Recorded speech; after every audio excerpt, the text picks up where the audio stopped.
संपूर्ण देशवासियों को आज गणेश चतुर्थी की बहुत बहुत बधाई हो। एक स्त्री,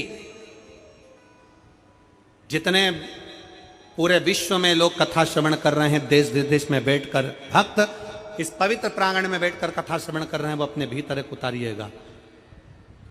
पुरुष और स्त्री में एक अंतर है।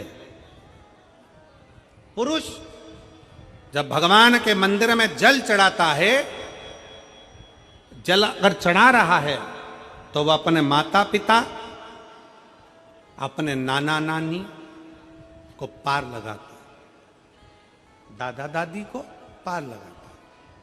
पर शंकर के मंदिर में अगर कोई स्त्री, कोई नारी, कोई लड़की, कोई कन्या, कोई बेटी, कोई मां, कोई वृद्ध भी अगर शंकर के मंदिर में एक लोटा जल चढ़ा रही है तो वो अपना मायका और अपना ससुराल दोनों की 71 पीढ़ी को पार उतार देती है।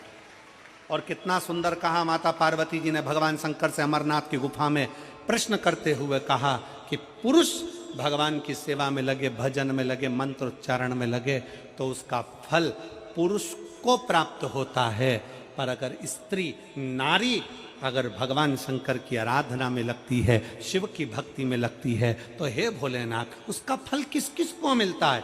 शिव महापुराण की कथा कहती है, भगवान शंकर का चरित्र कहता है, पुरुष का करा गया पुण्य पुरुष को प्राप्त होता है, पर केवल भारत की भूमि पर एक नारी एक ऐसी होती है, स्त्री ऐसी होती है, जिसने अगर सोमवार का व्रत कर लिया, मंगलवार का व्रत कर लिया, तीज का व्रत कर लिया, चतुर्थी का व्रत कर लिया, छठ का व्रत कर लिया, पंचमी का व्रत कर लिया, नवरात्रे के व्रत कर लिए, कोई सा व्रत, कोई सी पूजन अगर भारत की भूमि हो, चाहे देश विदेश की नारी हो, अगर कोई स्त्री व्रत करती है तो उसका फल केवल स्त्री अकेली को नहीं मिलता, उसका फल उसके बेटे को, उसकी बेटी को, उसके पति को, उसके ससुर को, उसकी सास को और उसके मायके को, सबको प्राप्त होता है। ये नारी के द्वारा किया गया पुण्य का फल उसके पूरे परिवार को मिलता है, पूरे परिवार।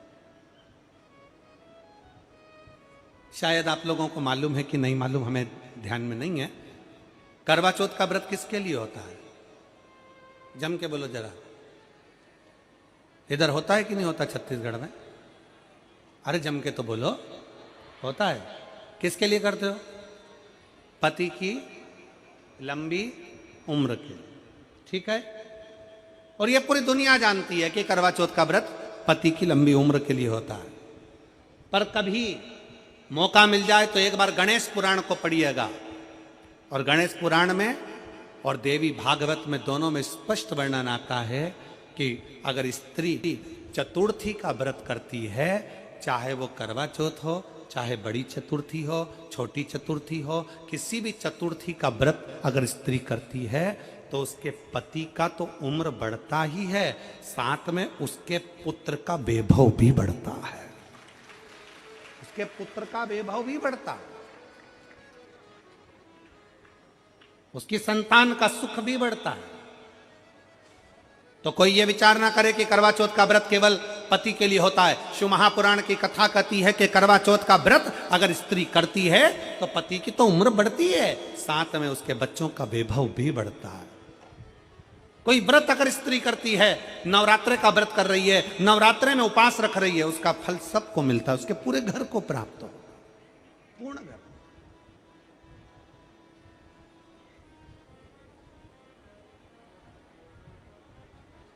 शिव तत्व, शंकर की अविरल भक्ति, शिव की उपासना। मंत्री से ज्यादा मंत्र पर भरोसा रखो, मंत्री से ज्यादा मंत्र पर भरोसा रखो, और संसार से ज्यादा मेरे महाकाल पर भरोसा रखो।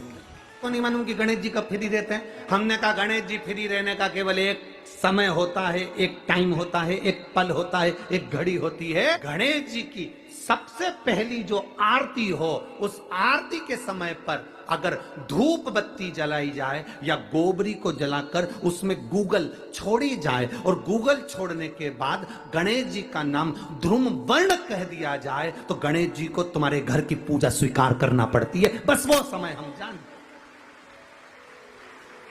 हम तो बस उतना जानते हैं कि शिव महापुराण में लिखा और मुद्गल पुराण में लिखा, गणेश पुराण में लिखा, गणेश जी का एक नाम होता है ध्रुम वर्ण। क्या नाम है? ध्रुम वर्ण गणेश जी का एक नाम होता है। जब हम धूप जलाकर और धूप लगाने के बाद में गणेश जी की सबसे पहली आरती करने के पहले, अगर हम सबसे पहली आरती गणेश जी की कर रहे हो, अपने घर में स्थापना कर रहे हो, बिठा रहे हो, और तुम चाहते हो कि गणेश जी मेरे घर में आके मेरी पूजा को स्वीकार करें और जो मांगू मेरा गणेश मुझे दे 10 दिन के अंदर, तो पहला नाम लेकर पुकार लेना ध्रुम वर्ण विनायक, बैठो, बस काम हो गया। वो फ्री होकर आता, वो बैठता, अलमस्तता में बैठता। अब वो हमसे पूछे समय क्या है, हमने कहा देखो हमारे को तो मालूम नहीं, बस इतना जरूर जानते हैं कि ध्रुम वर्ण नाम के मेरे विनायक, जो जिनके शरीर से भक्तों के ताप मिटाने के लिए अग्नि तेज निकलता रहता है, जिनके शरीर से धुएं की भांति अग्नि प्रकट होती रहती है। अग्नि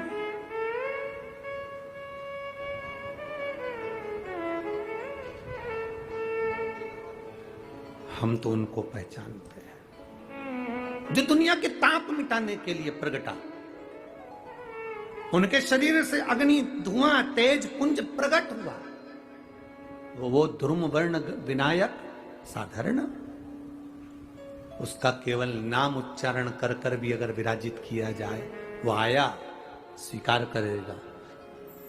10 आप अभी तक बिठा लेते थे सिद्धि विनायक आओ, मयूरेश्वर आओ, भगवान को बल्लेश्वर पधारो, आपने बुलाया, आया वो, बैठा वो, ऐसा नहीं कि नहीं बैठा, पर हमें समय का भान नहीं हो पाया। हम किस समय पर भगवान को रिझाएं? परमात्मा को रिझाने का कोई समय होता है? भगवान को तो जब तुम्हारी मर्जी पड़ जाए, जब तुम्हारा दिल कर जाए, तब मेरे भगवान को रिझाने का प्रयास करो, वो तुम्हारे करीब में आकर बैठ जाएगा। जब तुम्हारा मन पड़े, जब तुम्हारी मर्जी पड़े।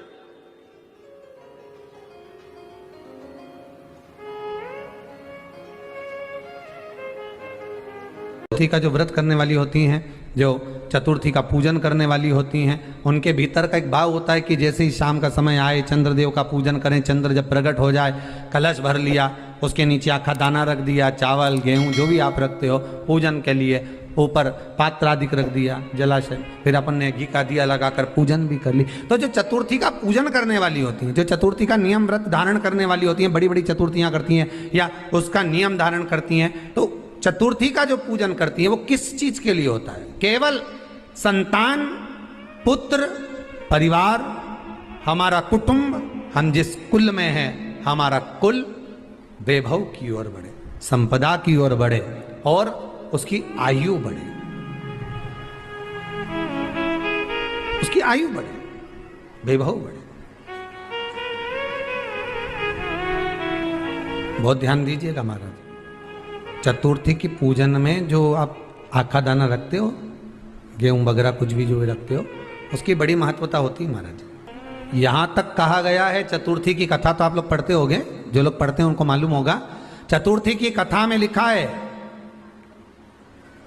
चौथ माता के व्रत में वर्णन किया गया है कि वो आखा दाना जो रखा जाता है, मान लो कोई जरूरी काम होता है तभी आखा दाना को रखा जाता है, संभाल के रखते हैं कि हम इस काम के लिए जा रहे हैं और हमारा ये कार्य सफल होना चाहिए। तो जिसने चतुर्थी का व्रत करा है, जिसने चंद्रदेव का पूजन करा, चतुर्थी का व्रत करा, वो गणेश जी से विनती करके वहां से 2-4 आखा दाना उठा ले, और जो व्यक्ति का काम अटक रहा है अपने ही घर का, पर दूसरे कुल को नहीं देना, अपने ही कुल के अंतर्गत जो काम अटक रहा है उसकी जेब में, उसके पल्लू में उस चीज को रख दिया जाए।